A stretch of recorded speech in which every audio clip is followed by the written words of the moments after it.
काही फरक नाही हो त्यांच्यात. उत्साह तो तेच त्यांच्या चेहऱ्यावरचं तेज अजून तसंच आहे. आता वयामुळे शरीर हा भाग आलाच, परंतु त्यांच्या बोलण्यात किंवा त्यांच्या स्मरणशक्तीमध्ये किंवा त्यांचे संदर्भ आठवण्याच्या ह्याच्यात काहीही फरक पडलेला नाही. तेच बाबासाहेब आजही अनुभव. बाबासाहेब पुरंदरेंवरती जी टीका झाली की त्यांनी अगदी त्याचा परिणाम न करू टीका करा, अगदी महाराष्ट्रामध्ये झालेला वाद असेल किंवा इतर वेळी सुद्धा ज्या पद्धतीने तुम्ही RSSला हवं त्याचं लिहिता, अशा पद्धतीच्या RSSला हवं त्या आशयाचं लिहिता अशी टीका करण्यात आली. तर त्याबद्दल ज्यांना जातीमधनं मतदान हवंय ना त्या लोकांनी निर्माण केलेल्या गोष्टी आहेत. स्वतः कुठची गोष्ट वाचायची नाही, काहीतरी ऐकीव गोष्टींवरती ह्या सगळ्या करायच्या आणि मग जेवढं जातींमध्ये भेद निर्माण करता येतील आणि त्यातनं जितकी मतं मिळवता येतील आणि आपला पोटापाण्याचा भाग जेवढा साधता येईल याच्यातनं ही किरकोळ माणसं आहेत ही सगळी. आणि बाबासाहेबांनी दुर्लक्ष करणं हेच महत्त्वाचं होतं आणि गरजेचं होतं.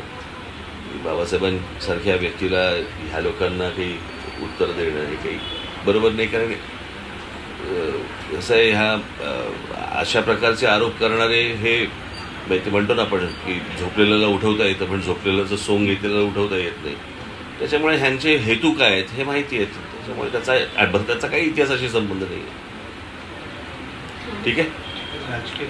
आपल्या ज्या बैठकाचं सत्र सुरू आहे मागच्या आठवड्यामध्ये आपण होता, तर नक्की महापालिका निवडणुकांसाठी आपलं धोरण काय आहे?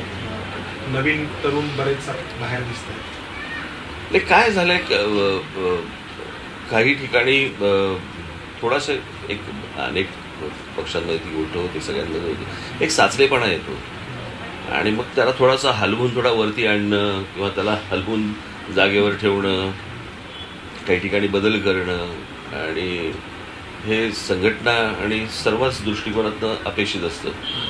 खरं तर हे दीड वर्षापूर्वी व्हायला पाहिजे. लॉकडाऊनमध्ये सगळे अडकल्यामुळे मला काहीच करता येत नाही, कोणालाच काही करता येणार. पण जसं असं हे शिथिल झालं तसं मी बाहेर पडायला सुरुवात केली. 2012-13चा परफॉर्मन्स मनसेचा आतापर्यंतचा बेस्ट परफॉर्मन्स होता महापालिका किंवा महापालिका आणि विधानसभा निवडणुकांचा. तर त्यानंतर आपण आता नव्याने काय करत आहात? मधला जो काळ होता नव्याने काय करतो हे आमचा पक्ष म्हणून आम्ही बघू. कळलं का? काही तुम्हाला सांगण्याची गोष्ट नाही. आम्ही तुमच्या चॅनलमध्ये काय चाललं विचारतो का? अमित ठाकरेंची जबाबदारी पक्षांतर्गत वाढवली जाते आहे. काही प्रश्न नाही त्याचा. कसं आहे, तुम्ही अमित बरोबर कोण कोण लोक आहेत ती पण बघा. सगळ्याच नेत्यांवरती सगळ्या जबाबदाऱ्या आहेत. त्याच्यामुळे असं कोणाही एकावरती नाही आहे. पक्षाचे सरचिटणीस आहेत त्यांच्यावरती जबाबदाऱ्या पडणार, उपाध्यक्ष आहेत त्यांच्यावरती जबाबदाऱ्या येणार. सर, भाजपसोबत युती मनसे करणार का याची चर्चा अर्थात माध्यमांमधूनच असते. माध्यमांमध्ये बघा कसं आहे माहिती आहे ना, तुम्ही प्रश्न निर्माण करायचे आणि आम्हाला प्रश्नांची उत्तर द्यायला सांगायची. चंद्रकांत पाटीलच बोलले. काय बोलले? पहिली गोष्ट म्हणजे मी क्लिप पाठवली नाही, नंबर 1. नंबर 2, मी त्याला बोललो होतो मी क्लिप पाठवीन, पण त्यांच्यापर्यंत कोणी पोहोचवली मला कल्पना नाही. आणि मी जे असतं तेच बोलतो. मी त्यांना विचारेन, मी त्यांना क्लिप कोणी पाठवली. मी त्यांना सांगितलं होतं की कदाचित मी आल्यानंतर मी 1-2-4 जणांशी बोललो असेल, त्यांच्यापैकी कोणी पाठवले असेल तर मला त्यांच्याशी रेफर करावं लागेल की तुम्ही पाठवलेत का. त्या दिवशी नाशिकला जेव्हा मला भेटले त्यावेळेला हा सगळा इतर सगळे विषय निघाले, त्याच्यामध्ये हाही एक विषय निघाला. तर मी म्हटलं की मुळात पहिल्यांदा ते माझं भाषण हिंदीमधलं होतं, ते UP बिहारच्या लोकांना कळलं, तुम्हाला अजून नाही कळलं. तुम्हाला जर समजलं नसेल तर मी म्हटलं मी काय बोललो हे तुम्हाला पाठवून देईन. मला बोललं नक्की पाठव, मला ऐकायला आवडेल. मी म्हटलं बरं ठीक आहे. त्याच्यानंतर मी आल्यानंतर घरी आल्यानंतर कोणाशी, मला तर आठवत नाही मी कोणाशी काय बोललो असेल तर त्यांच्यापैकी कोणीतरी त्यांना क्लिप ती पाठवली असेल तर लगेच त्याच्यावरनं लगेच सूत जुळवू नका तुम्ही. नाही, आज फडणवीस पण म्हणाले की राज ठाकरेंनी जर परप्रांतीयांच्या संदर्भातली भूमिका क्लिअर केली तर आम्ही युतीबाबत विचार करू. मला कसं आहे, ह्या भूमिका क्लिअर काय करायची? माझ्या भूमिका क्लिअर आहेत. माझ्या भाषणामध्ये काहीतरी असं बैल मुतल्यासारखं मी विचार नाही करत. असं बैल उभे चालता मुततो माहिती ना, तर तसा विचार नाही करत मी. तर त्याच्यामुळे जे काय आहे ते माझ्या भूमिका ज्या आजपर्यंत मांडल्या त्या अत्यंत स्पष्ट आहेत आणि महाराष्ट्र हिताच्या आहेत. त्याच्यामध्ये देशहिताच्याही गोष्टी मी मांडलेल्या आहेत की प्रत्येक राज्याने आपापली भूमिका कशी निभावली पाहिजे आणि काय काय गोष्टी केल्या पाहिजेत. तुम्ही आमच्यावरती आक्रमण करू नका, आम्ही तुमच्यावरती आक्रमण करत नाही आहोत. आणि मला असं वाटतं आज तुम्ही जर समजा आसाम आणि मिझोराम मधले जर समजा बघितलं तर तिकडेही तेच चालू आहे. मूळ प्रश्न असले निर्माण का होतात ह्या पण आपण गोष्टींकडे पाहणं आवश्यक आहे, गरजेचं आहे. सर याची चर्चा होते कारण लोकसभेच्या वेळी तुम्ही भारतीय जनता पक्षाबद्दल किंवा मोदींबद्दल जी भूमिका मांडत तुम्ही एक होता, गोष्ट नावरे व्हिडिओ, तुम्हाला आणि आता सांगतो मी तुम्हाला, मुळात तुम्ही एक गोष्ट बघितलीत का की भूमिकांना विरोध, व्यक्तीला नाही. मी ह्याच्या आधी तुम्हाला अनेकदा स्पष्ट केलेलं आहे. माझे नरेंद्र मोदी असतील, अमित शहा असतील तर अजून कोणी असतील, माझं काही वैयक्तिक देणं घेणं नाहीये. ज्या भूमिका मला नाही पटल्या त्यांचा मी सरळ विरोध केलेला आहे आणि ज्या भूमिका मला त्यांच्या पटल्या त्याचं अभिनंदन पण केलंय, त्याचं समर्थन पण केलंय. त्या समर्थनार्थ मी मोर्चाही काढलेला आहे, हे विसरू नका. मला असं वाटतं जे पटत नाही ते पटत नाही सांगणं गरजेचं आहे आणि जे पटतं ते मोठ्याने पण सांगणं गरजेचं आहे की पटतं. यात काही चुकीचं आहे का? हे सगळ्या गोष्टी सांगताना छक्केपंजे करू का? आवश्यकता नाही. या निवडणुकांसाठी पालिकेमध्ये काही ठिकाणी वेगवेगळे पक्ष सत्तेत आहेत. मुंबईत शिवसेना आहे, पुण्यात भाजप आहे, आणखी तर मनसेच्या तुझं एवढं दाखवणार आहेत का? चालू आहे. टार्गेटवरती कोण असेल सर? कोणाच्या टार्गेटवरती? आपल्या टार्गेट, जो टार्गेट असेल त्याच्यावर टार्गेट असेल. राज्यकारभाराबाबत तुम्ही कायम बोलत असता. कोणाबद्दल? राज्यकारभार एकूण कसा चालला पाहिजे या अनुषंगाने तुम्ही बोलत असता. आता सध्या उद्धव ठाकरेंवरती टीका होते आहे की त्यांच्या ते ऍक्सेसिबल नाही किंवा उत्तर दिले नाहीत. औरंगाबादला नाही, मला मुख्यमंत्री किंवा त्यांचे मंत्री ऍक्सेसिबल आहेत का नाही आहेत याच्याशी लोकांनाही काही देणं घेणं नसतं. पण राज्य ज्या प्रकारे चाललं पाहिजे किंवा राज्यामधल्या ज्या काही सोयी सुविधा ज्या काही लोकांना पुरवल्या गेल्या पाहिजेत. आता साधी गोष्ट, आता काहीतरी ते रेल्वे सुरू करतायत. मी याच्या अगोदर मी पत्र दिलेलं होतं की ज्यांची दोन्ही वॅक्सिन झालेली आहेत त्यांना रेल्वे प्रवास का नाही करून देत. आणि ह्या सगळ्या गोष्टींची आडकाठी फक्त महाराष्ट्रातच का? बाकीच्या राज्यांमध्ये सगळ्या गोष्टी सुरळीत सुरू झालेल्या आहेत. मग इथेच का सगळं सुरू आहे? आणि काहीतरी तिसरी लाट येणार म्हणून आम्ही आत्तापासून घाबरून घरामध्ये बसायचं, कुठची पद्धत झाली?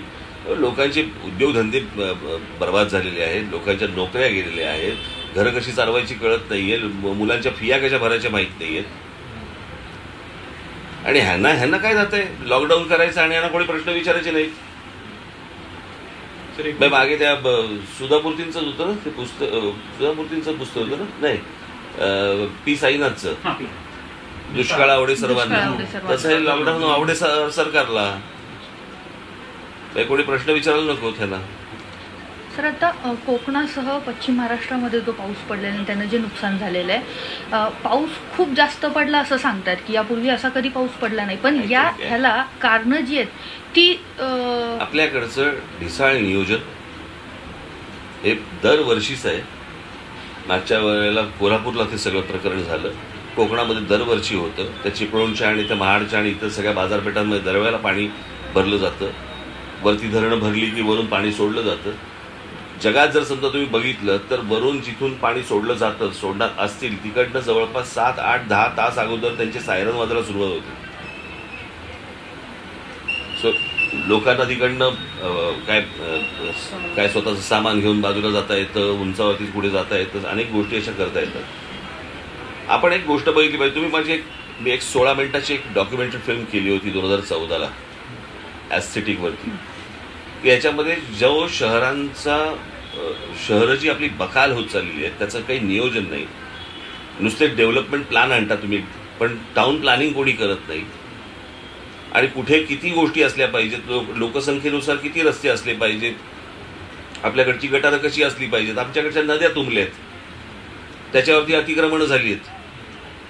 आज आपल्या मुळामुठाच्या या इकडच्या ह्याच्यावरती सगळं सिवरेजचं पाणी आणि घाण केमिकलचं पाणी आतमध्ये येत आहे.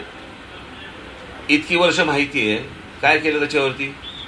सरकार कोणती येऊ देत, जर समजा त्याचं नियोजनच होणार नसेल तर असला पाऊस किती पडला ते तुंबणारच आहे.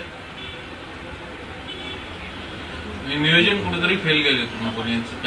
मुंबईमध्ये तर काही 10-12 जागा अशा आहेत की 30-40 लोक एकत्र येऊन मुतले तरी तुमचं तिकडे. याला काही नियोजन म्हणायचं का? पश्चिम घाटाच्या संदर्भामध्ये विशेषतः माधवराव गाडगीळ यांच्या समितीने एक अहवाल दिला होता. तो अहवाल सुद्धा स्वीकारला जात नाहीये. ज्या पद्धतीनं आत्ताही त्या भागामध्ये वृक्षतोड होतीये, अगदी नदीपात्रामध्ये बांधकामं होत आहेत, याच्यावरती वचक नाही. ह्याचं कारण असं आहे, कारण ह्या गोष्टी अत्यंत दुय्यम तिय्यम समजल्या गेलेल्या आहेत. पहिल्यांदा आमच्याकडे कसं आहे, शहर म्हटल्यानंतर आमच्याकडे फ्लायओव्हर झाला पाहिजे का, तर वस्ती वाढली म्हणून. मग फ्लायओव्हर झाला की अजून वस्ती वाढते, मग अजून आम्ही रस्ते बांधतो. रस्ते बांधणं, फ्लायओव्हर बांधणं, ह्या गोष्टीतच आम्ही गुंतलेलो आहोत.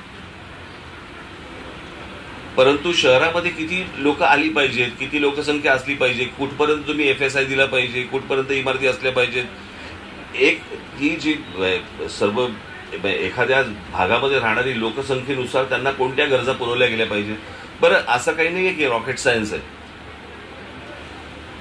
पण करायचंच नाहीये. प्रत्येक गोष्टीमधनं ते आपण पूर्वीच्या काळात वाचायचो ना, ते इंच इंच लढू, तसं इंच इंच विकू, याच्यासाठी सगळी सरकारं कामं करतायत. पुणे महानगरपालिकेमध्ये आता 23 गावं नव्यानं आलेली आहेत आणि पुणे महापालिका ही महाराष्ट्रातली सगळ्यात मोठी महापालिका क्षेत्रफळाच्या दृष्टीनं झालेली आहे. पण या 23 गावांच्या DP प्लॅनबद्दल अद्याप चर्चा कुठं झालेली नाही. अनेक प्रश्न त्या गावातले आहेत. तुम्हाला सांगतोय, नुसता डेव्हलपमेंट प्लॅन काढून होणार नाही, तुम्हाला टाउन प्लॅनिंग करायला लागेल.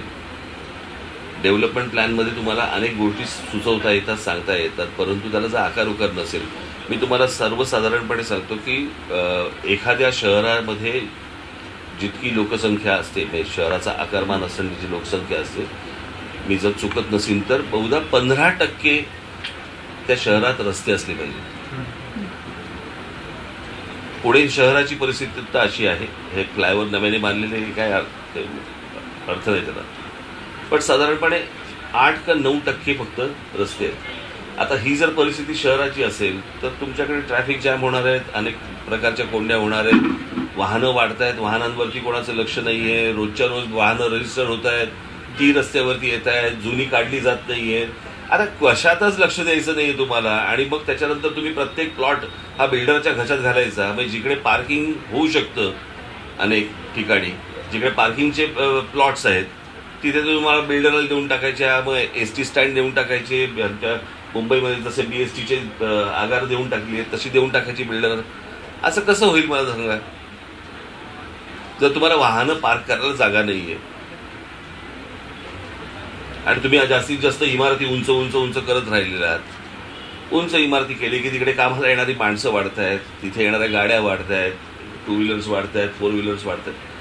हे काही मी आता तुम्हाला आत्ता प्रश्न विचारला म्हणून मी सहज तुम्हाला सांगितलं. परंतु अशा ह्या खूप गोष्टी आहेत ज्याचं जगात नियोजन होऊ शकतं. तर माझ्या मुंबईमध्ये, पुण्यामध्ये, आमच्या महाराष्ट्रातल्या शहरात का नाही होऊ शकत? लक्ष द्यायचंय का नेमकं, की फक्त आपल्याला जातीपातीमध्ये फक्त विष कालवून फक्त आपल्याला मतदान घडवून आणायचे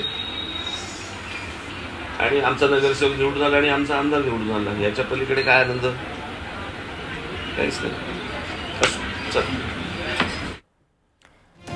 आपण पाहिलं, राज ठाकरे सध्या पुण्यात बोलत होते, माध्यमांशी संवाद साधत होते. आज बाबासाहेब पुरंदरे यांनी त्यांच्या वयाच्या 100रीत पदार्पण केले आणि त्यानिमित्तानं त्यांनी पुण्यात बाबासाहेबांची भेट घेतली आणि त्यानंतर राज ठाकरे यांनी माध्यमांशी संवाद साधला. यावेळी पूरग्रस्त भागापासून असेल, शहर नियोजनापासून असेल, अनेक बाबींवर राज ठाकरे यांनी भाष्य केलं. शिवाय पालिकेच्या निवडणुकीबाबत सुद्धा त्यांनी काही प्रश्नांना उत्तरं दिली.